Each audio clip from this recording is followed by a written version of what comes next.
You're familiar with Silicon Valley. Have you heard of Silicon Wadi?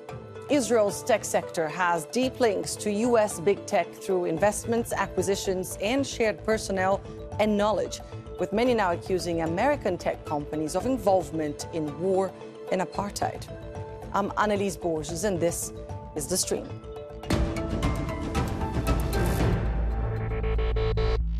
Intel just announced it will invest $25 billion in Israel after securing a $3.2 billion in incentive. Amazon Web Services enables the surveillance of Palestinians. It enables the oppression of Palestinians. It enables the bombing of Palestinians. Why is Amazon providing cloud services for a government that is committing a genocide and that is committing the crime of apartheid? Google is fueling Israeli military violence. We know that the genocide in Gaza is is the first AI-powered genocide. So we find that big tech is at the forefront of kind of like streamlining this genocide against Palestinians. So big tech is in the spotlight for its role in Israeli tech and military development, leading to accusations that companies are complicit in Israel's genocide in Gaza and calls for divestment and boycotts. But before we examine that relationship, Jasim has more on the background of U.S. big tech. When you hear Silicon Valley, what do you think of? Maybe social media, mobile phones, or desktop computers. But did you know that Silicon Valley has been inextricably linked with the US Army since its very start in the 1950s? Fairchild Semiconductor, one of the first companies in what would later become Silicon Valley, got its first business through military contracts. It even helped build missiles for the US military during the Cold War. Two of its founders would go on to found tech giant Intel, which is now the largest private employer in Israel. Google, radars, GPS, even Siri started as projects funded by the US military. And of course, there's that whole thing called the internet. Funding from the US Department of Defense has increasingly flowed to Silicon Valley's largest tech companies. And as long as there's money to be made, it doesn't look like they'll stop bidding for military contracts anytime soon, US or Israeli. Meanwhile, in Israel, startups are under pressure, with much of the venture capitalist funding that they used to rely on now at stake. A report by Tel Aviv NGO startup Nation Central said 49% of tech startups reported losing investments since the beginning of Israel's assault on Gaza. Joining us to discuss all this are former Google employee Hasan Ibraheem, who was fired for protesting against Project Nimbus and now has joined the No Tech for Apartheid campaign.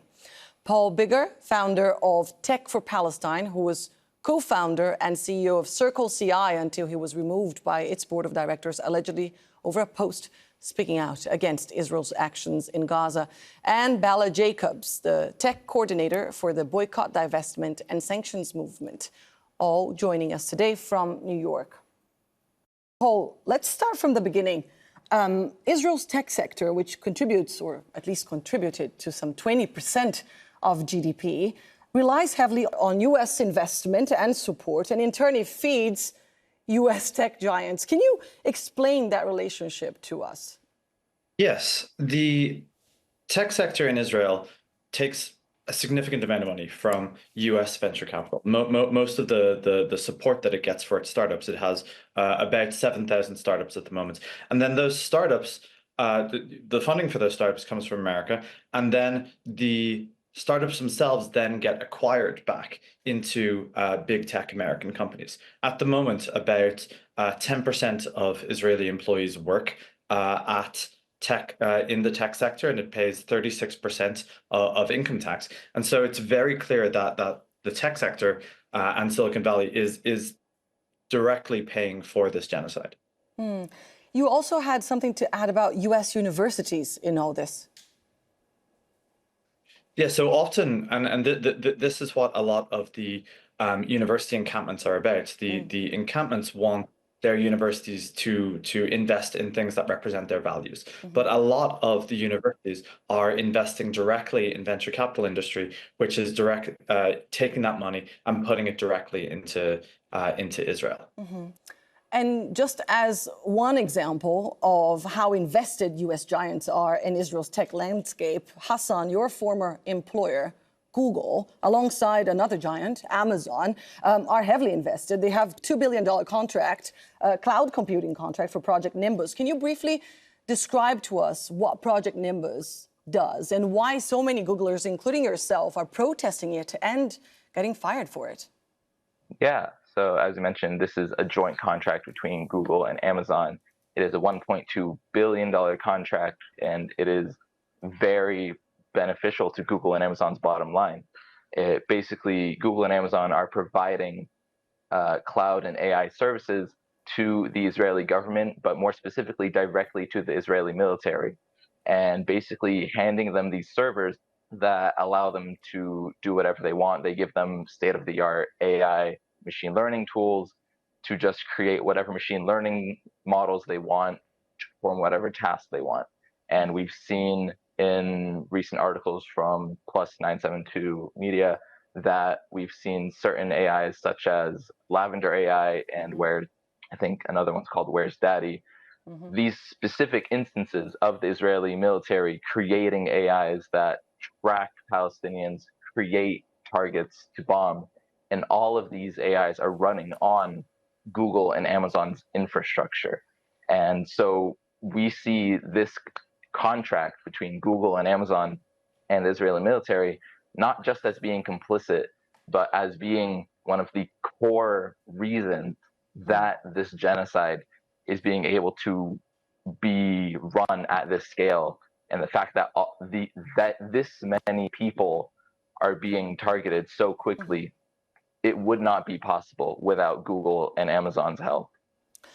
Bella, how widespread would you say this knowledge is? Do you think people are aware of what's going on? And can you also give us a few more examples in terms of how tech is helping automate this genocide? You know, I think that more and more people are recognizing that these tech giants, Google, Amazon, Cisco, Intel, they create tools for our everyday lives, but they are also doing two things. They are significantly investing in the Israeli economy, which is feeding Israel's war chest. And secondly, they are creating specific technologies, much like Hasan was saying, including Meta's Lavender AI, Where's Daddy, Red Wolf, and other technologies that are accelerating the rate that this genocide is taking place. Additionally, you have technologies from HP. You know, we think of like, oh, HP computers and printers, but in reality, HP is also offering Israel the technology to create the checkpoints, the military checkpoints in the West Bank and other places. And so, you know, what we're seeing through this technology is that the tech that is coming out of Silicon Valley and being invested into Israel and being used in Israel against Palestinians is really being used as a weapon. And the idea for the show as well, and for this conversation, is obviously to educate people who might not know about it. On the issue of AI, here's Peter Thiel on Lavender AI. Take a look. What do you think about the use of artificial intelligence, or Lavender, by the IDF in identifying Hamas targets?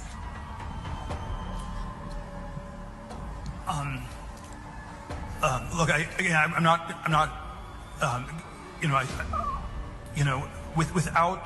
without going into all the I'm not on top of all the details of what's going on in Israel because my bias is to defer to Israel. It's not for us to second guess everything, and I believe that broadly the IDF gets to decide what it wants to do, and that they're broadly in the right.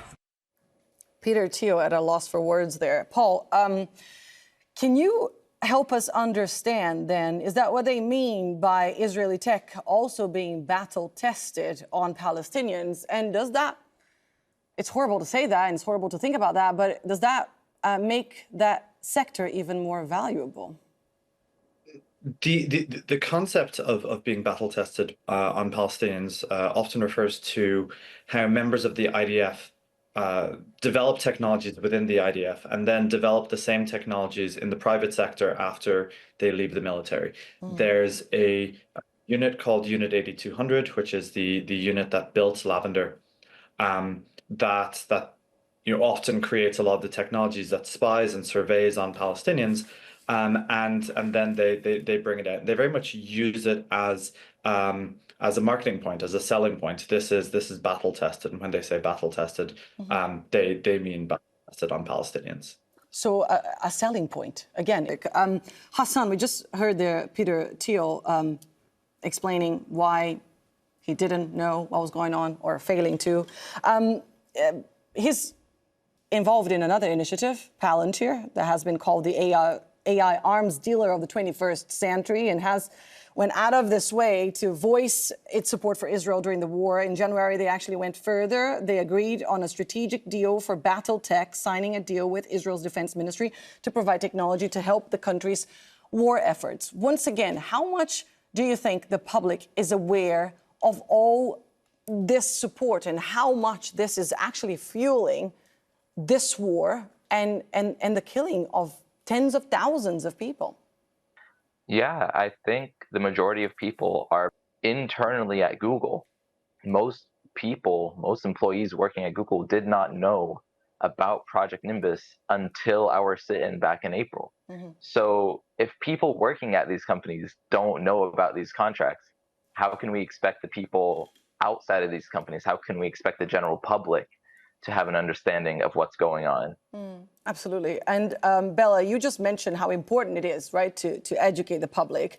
And BDS has had a major victory recently when it comes to Intel dropping that $25 billion investment plan in Israel. But in truth, many companies have started pulling out from Israel, and it started before this exodus was kind of recorded since that controversial judicial overhaul in Israel. Would you say companies are mostly pulling out because of moral obligations or because of BDS or just because it's bad business to actually invest in a war zone?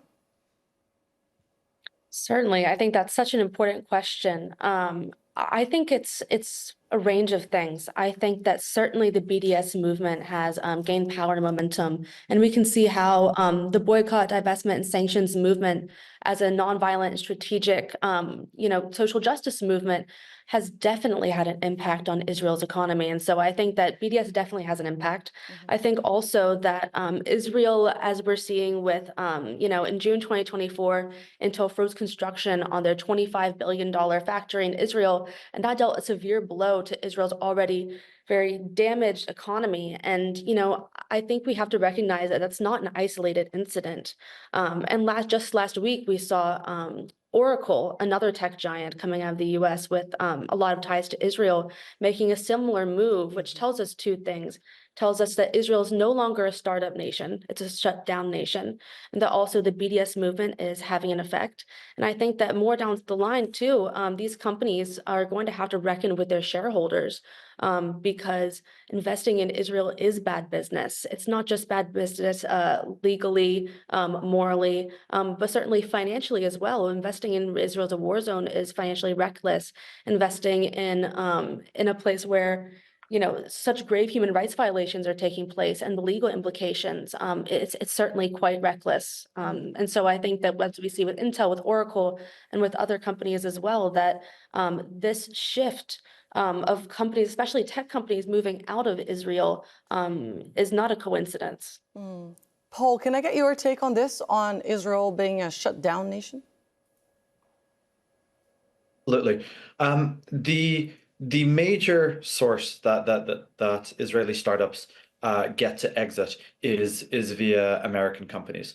The investors know that. They know that in order for their investments to make money, those companies have to exit in a good way. So the business relationship and the human rights narrative around Israel at the time is extremely important. Do you want to acquire a company where its employees and where its leadership has been heavily involved in a genocide, in something that is internationally recognized as a genocide? And obviously not. And so if you as an investor, are you going to decide to start to invest in those companies where possibly the employees are going to be called to take part in the genocide in Gaza when they should be writing code for your product and making you money? Here's political economist Kieran Andrew on the economic impact of Israel's military actions over the past year. Shir Hever, the brilliant Israeli political economist, said, I encourage everybody to read Shir Hever. Shir Hever said, countries that commit genocide also commit suicide. I don't think that necessarily that's a law of history, but I do think that it tends to be the case that the two things go together, actually. He was, as a political economist, talking particularly about what's happened to the Israeli economy over the past year. It's in freefall. It's imploded. Investment, tourism, obviously, but also knowledge economy. You know, Israel had at one point a burgeoning knowledge economy. Its academic exchange, et cetera, was at some point, relative to its size, second to none. All of that has receded at an incredible rate since October 7th last year. Indeed. So many things have happened since October 7th last year. The economic indicators speak of nothing less than an economic catastrophe here. More than 46,000 businesses have reportedly gone bankrupt. Tourism has stopped. Israel's credit ratings was lowered, and some 500,000 Israelis are reported to have left the country, even though those numbers are very difficult, at least the number of Israelis that have reportedly left. Those numbers are hard to verify. But Hasan, under such circumstances, and I'm sorry for putting you on the spot here, but I wanted your personal opinion as an observer and as someone who has learned about what's happening in this region as well and has decided to take action. Do you think that under such circumstances, Israel can actually still talk about victory? I don't think Israel can in any way realistically talk about victory. I think what we are seeing from Israel right now, their increased aggression, is a sign that they know that they are close to their end. They are lashing out in every way possible to try and claw back victory, but I think they know that they are losing this battle. And to tie it back to our action that we did at Google, our sit-in, immediately after the sit-in, the CEO of Google and the security officer at Google, they sent out 2 mass emails to every employee at Google. And when I saw those 2 emails, I felt like we had already won. If the entirety of Google has to learn now about Project Nimbus after something that we did, Google already lost. And the fact that they fired 50 people, lashing out after what we did, is a sign that they know they messed up. They know they're just reacting in the worst way possible. And again, we're seeing it with Israel right now, the increased aggression in North Gaza, just all the awful images that are coming out. I believe this is a sign that Israel knows it's at its end. And we can see with the economy, it's in free fall. All the signs point to there's no victory for Israel. Bella, in terms of where to from here, when it comes to keeping the pressure, I want your take on this particular win also for the BDS movement. BDS announced today, April 11th, that Samsung has officially pulled out of their offices in the settler colony of Israel. This South Korean giant closed their office in Tel Aviv. They shut their operations down. It's over. If you needed another sign as to do boycotts work, here it is. Boycotts work. This is extremely significant because Samsung invested on some 70 startups across Israel. Would you say that this is the way to go in terms of keeping the pressure by, again, exposing what companies are doing? Because obviously companies are extremely protective of their image. Most definitely. I think that, we look at the work that activists were doing at Google and Amazon with No Tech for Apartheid, and that work is so important, as Hasan was saying, because it draws attention and it reveals these companies' complicity in a way that they certainly would like to hide. And I think, we have numerous examples, including with Samsung, of major tech corporations pulling out of their Israeli offices. And I think that there are several pressure points. We have consumer boycotts as a pressure point. We have threat of sanctions from the ICJ. And we have, more and more, groups, trade unions, schools, et cetera, that are running divestment campaigns against these complicit companies. And another really important thing that I want to add is that these companies' executives can be held individually responsible for enabling genocide. And that's really important because you have these company executives that are continuing to put shareholders' money, you know, at real risk based on their investments in Israel. And so I think it's important to not only recognize the ethical obligations that people like No Tech for Apartheid activists are responding to, but also the legal implications of continuing to run business in Israel. And so we see with Samsung, as you just shared in that video, that Samsung is deciding it's time for them to move out. And I think that it's really it really shows that BDS does have a real impact. No Tech for Apartheid is definitely a very important campaign. And Paul, you have created an extraordinary initiative to help also expose and educate people about tech's involvement. Can you walk us through what you guys do at Tech for Palestine? Tech for Palestine starts and supports long-term campaigns to support Palestine.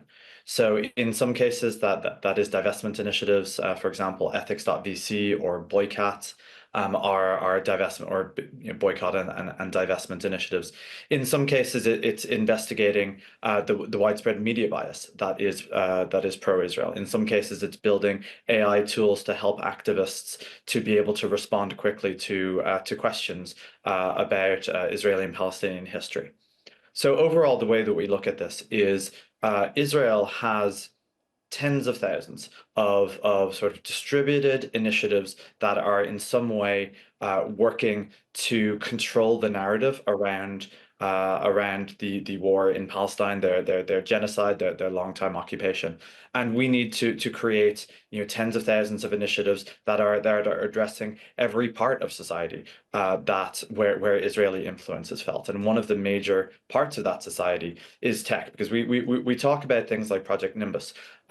We haven't got a chance to talk today about content suppression. There's a massive amount of content suppression that's happening because these tech companies have so many Israeli employees, and those Israeli employees are working inside the company to shut down people who are speaking up for Palestine, to get them fired, to make HR complaints. And the net result of that is seen on social media. So people advocating for Palestine on social media are shut down. And all of this is tied together to direct Israeli initiatives. And as American companies start to see the role that they've had, and as Bella says, where even they may have legal complicity for their involvement in it, whether it's direct military things like Project Nimbus or content suppression like at Meta and TikTok.